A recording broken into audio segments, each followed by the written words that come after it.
श्रद्धा के सरल काम द्वारा इन चीजों को पूरी तरह से हटा दिया जाता है। अब उसे श्रद्धा है कि शिव उसके लिए ये करेंगे और ऐसा होगा। आप जो पूछ रहे हैं वो सुबह की प्रार्थना जैसा है। आप जानते हैं लोग प्रार्थना कैसे करते हैं? वे एक मंत्र सीख लेते हैं और अपने बच्चे को चुप कराते हैं और बीच में फोन भी। इन दिनों मंदिर के पुजारी भी बीच में फोन उठाते हैं। क्रिसमस के आसपास ऐसा हुआ। मिनेसोटा में एक महिला प्रार्थना कर रही थी। पड़ोसियों ने उसकी आवाज सुनी। वो प्रार्थना कर रही थी, कृपया इस बार, पिछली बार उस मूर्ख सांता क्लॉज ने मेरी प्रार्थना का गलत अर्थ लगा लिया। मैं क्या चाहती हूं? मैं एक दुबला पतला शरीर और मोटा बैंक बैलेंस चाहती हूं। पिछली बार उसने उल्टा समझ लिया। मैं इसलिए कह रहा हूं कि आप धरती की सभी प्रार्थनाओं को देखें। हे भगवान, मुझे ये दीजिए, वो दीजिए, मुझे बचाइए। क्या ये कोई दिव्य चीज लगती है या बस जीवन चलाना? जीवन चलाने में मदद। इस धरती पर जीवन चलाने के लिए जरूरी है बस 4 हाथ पैर और काम करने वाली दिमाग की कुछ कोशिकाएं। आपने ऐसे लोगों के बारे में सुना होगा जो कुछ मांगते हैं और सभी उम्मीदों से परे वो उनके लिए सच हो जाता है। आमतौर पर ऐसा उनके साथ होता है जो श्रद्धा रखते हैं। मान लीजिए आप घर बनाना चाहते हैं। अगर आप सोचने लगेंगे, अरे मैं एक घर बनाना चाहता हूं, घर बनाने के लिए 50 लाख रुपए चाहिए, मेरी जेब में 50 रुपए हैं, नहीं होगा, नहीं होगा, संभव नहीं है। जैसे ही आप कहते हैं संभव नहीं है, आप ये भी कह रहे हैं कि मैं ये नहीं चाहता। तो एक स्तर पर आप इच्छा पैदा कर रहे हैं कि आप कुछ चाहते हैं, दूसरे स्तर पर आप कह रहे हैं मैं ये नहीं चाहता। तो इस संघर्ष में ये शायद न हो पाए।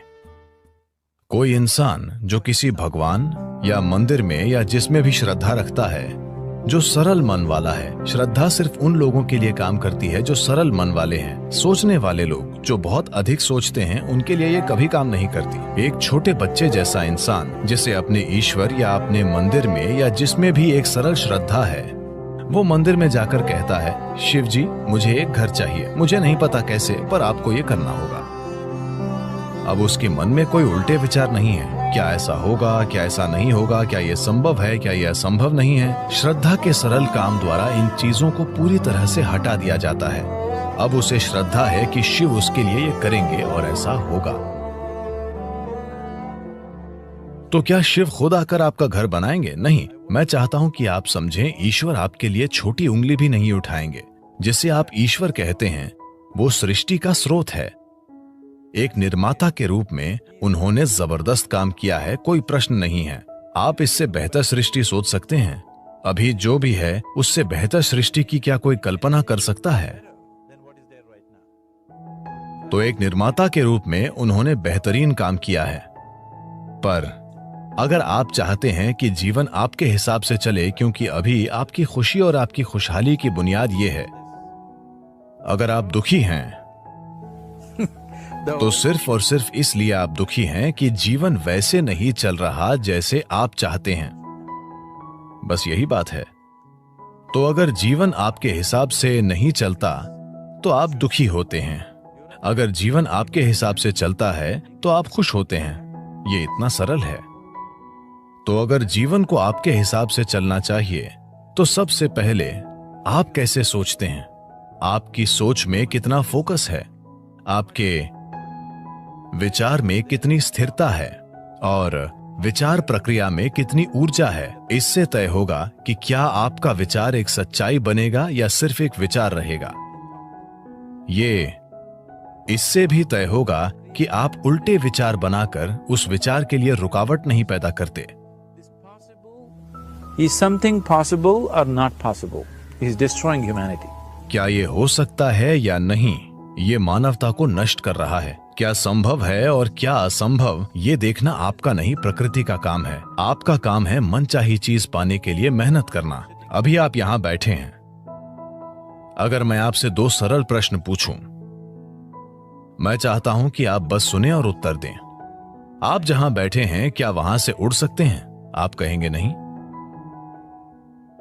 क्या आप यहां से उठकर चल सकते हैं? आप कहेंगे हां। इसका आधार क्या है कि आप उड़ने के लिए नहीं और चलने के लिए हां कहते हैं? आधार है जीवन का अनुभव। कई बार आप उठकर चले हैं, कभी उड़ान नहीं भरी। या दूसरे शब्दों में, आप जीवन के पिछले अनुभव को आधार बनाकर यह तय कर रहे हैं कि कुछ संभव है या नहीं। या दूसरे शब्दों में, आपने तय किया है कि अब तक जो नहीं हुआ वो भविष्य में आपके जीवन में नहीं हो सकता है। यह मानवता और मानवीय भावना का अपमान है। इस धरती पर जो अब तक नहीं हुआ वो कल हो सकता है। इंसान इसे कल एक सच्चाई बना सकते हैं। तो क्या संभव है और क्या असंभव, ये देखना आपका काम नहीं है। ये प्रकृति का काम है। प्रकृति तय करेगी। आप बस देखिए कि आप वाकई क्या चाहते हैं और उसके लिए मेहनत कीजिए। और अगर आपका विचार एक शक्तिशाली तरीके से तैयार होता है, बिना किसी उल्टे विचारों के, कोई ऐसे उल्टे विचार न हो जिनसे विचार प्रक्रिया की तीव्रता कम हो जाए। सबसे पहली और महत्वपूर्ण बात यह है कि आपको स्पष्ट पता होना चाहिए कि आप वाकई क्या चाहते हैं। अगर आप नहीं जानते कि आप क्या चाहते हैं, तो उसे बनाने का सवाल ही नहीं उठता।